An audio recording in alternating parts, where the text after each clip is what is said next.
Layunin po natin na magpapatayo ng 1,000,000 pabahay kada taon hanggang matapos ang aking 6 na taong termino bilang Pangulo. Ang naumpisa na, lahat-lahat, I think na ground break is about 1.3? 1.2 million. Brings me to my third question. Ang target po ng 4PH is 6.5 million homes?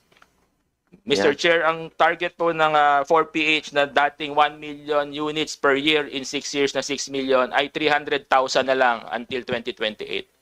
Okay, how do we explain the reduction to the people? Ba't po natin binaba? Number one, ito po, Mr. Chair, nandito na tayo sa makatotohanan. No? This is the realistic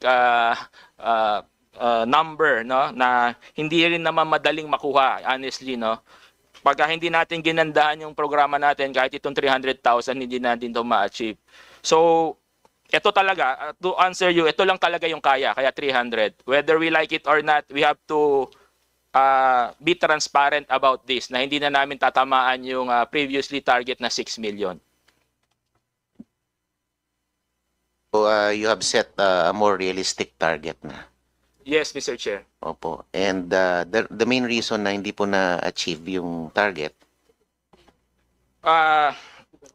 Ang unang-una po, producing 6 million units in 6 years is very challenging. Kahit buhusan natin ng pera yan, in reality, hindi po natin magagawa yan kasi wala naman tayong kapasidad, yung mga developers, contractors, and others na suportahan yung 6 million units in 6 years.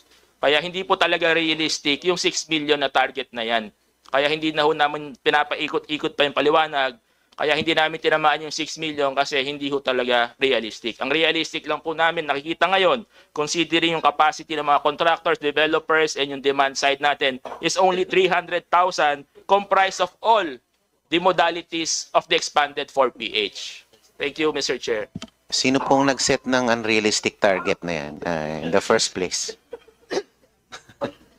Nadatnang ko po yan na 6 million. No? So anyway, moving forward, pinaliwanag ko po kay Presidente, Mr. Chair, na ito yung realistic.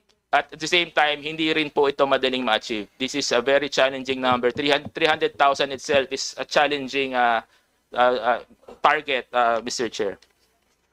Thank you, Mr. Secretary. Thank you, Mr. Chair. I have no other questions. Thank you. Yeah, before we proceed, I just have one question to the Secretary.